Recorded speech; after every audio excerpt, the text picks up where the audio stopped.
Vous avez toujours eu l'impression que les produits numériques parlaient une autre langue ? Alors ce podcast est fait pour vous. Bienvenue dans MindWeb, le podcast qui décode le web un terme technique à la fois. Bonne écoute ! Épisode 7. Qu'est-ce que le terme SEO ?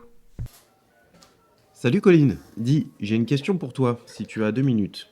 Avec tout ce qu'on fait chez Mentalworks, j'entends souvent parler de SEO. Je comprends les bases, mais j'aimerais vraiment pouvoir l'expliquer simplement quand on me le demande. Tu penses pouvoir m'éclairer ? Bien sûr Adrien, avec plaisir.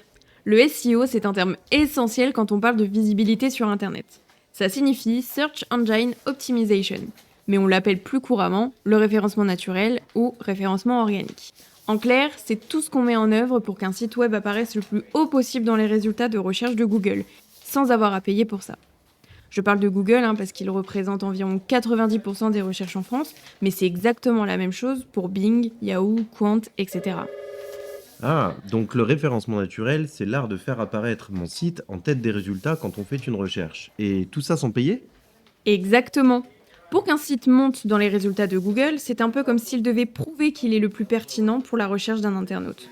Notre but, c'est de faire en sorte que Google le considère comme la meilleure réponse pour la requête tapée. Il faut bien sûr que le site réponde à l'intention de recherche, c'est-à-dire ce que recherche l'internaute. Pour ça, elle peut être informationnelle, on cherche une info bien précise. Navigationnelle, on cherche un site ou une marque. Ou transactionnelle, que l'on appelle aussi commerciale, cela veut dire qu'il y a un enjeu commercial à la clé. D'accord, alors si je vends des chaussures, le but d'une optimisation SEO, c'est que mon site apparaisse en bonne place quand quelqu'un tape chaussures confortables par exemple ? C'est tout à fait ça. Et pour y arriver, on agit sur plusieurs leviers. C'est ce que l'on appelle les 3 piliers du SEO. Attends, je t'explique. Il y a d'abord le pilier technique, qui s'occupe de la structure et de la santé du site. Est-ce qu'il est rapide ? Facile à naviguer ? Sécurisé ? Accessible ? Les moteurs de recherche adorent les sites bien faits, car cela joue directement sur l'expérience utilisateur. Et si l'utilisateur est satisfait, alors c'est exactement ce qu'attend Google pour qu'on continue à l'utiliser pour trouver les bons sites. Et à cliquer sur les annonces payantes au passage, c'est son modèle économique. Ah d'accord, mais du coup, si mon site rame, c'est mauvais pour mon référencement naturel ? Oui, en effet. Mais dans une certaine mesure, car il y a des centaines d'autres critères qui déterminent le classement dans les pages de résultats. On pourrait en parler des heures, mais bon, laissons cela de côté pour le moment, parce qu'on va éviter de perdre nos auditeurs.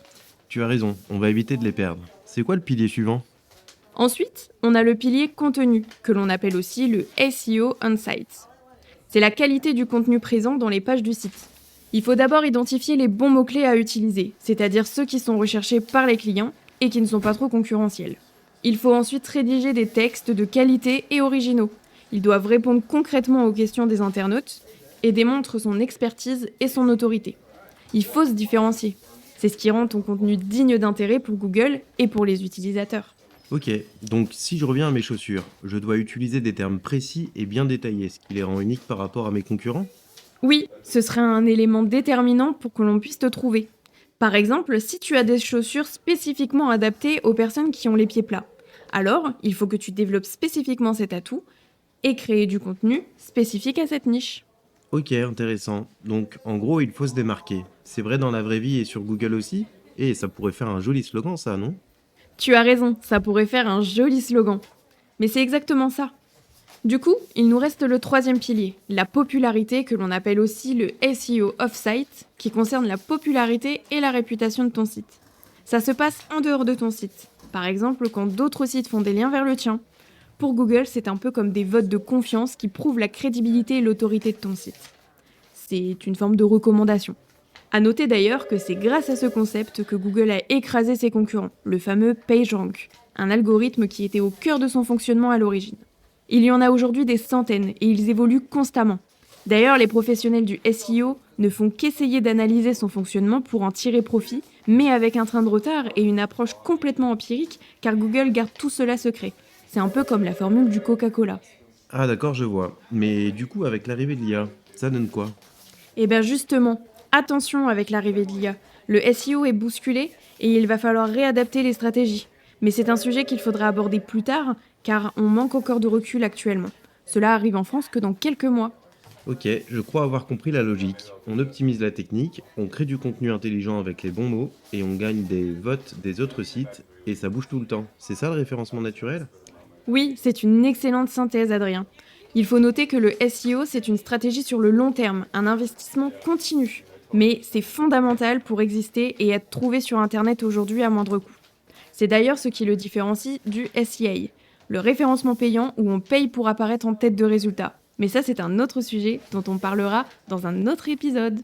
Parfait, maintenant je crois que je peux l'expliquer clairement sans me prendre les pieds dans le tapis. Merci beaucoup Colline. De rien, Adrien. À quand tu veux pour le prochain défi terminologique.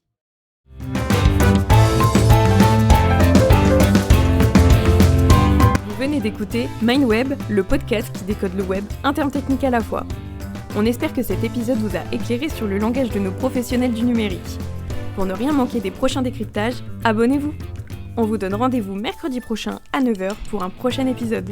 Retrouvez Mentalworks et l'ensemble de nos services sur notre site web www.mentalworks.fr et suivez-nous sur nos réseaux sociaux @mentalworks pour suivre nos aventures du numérique.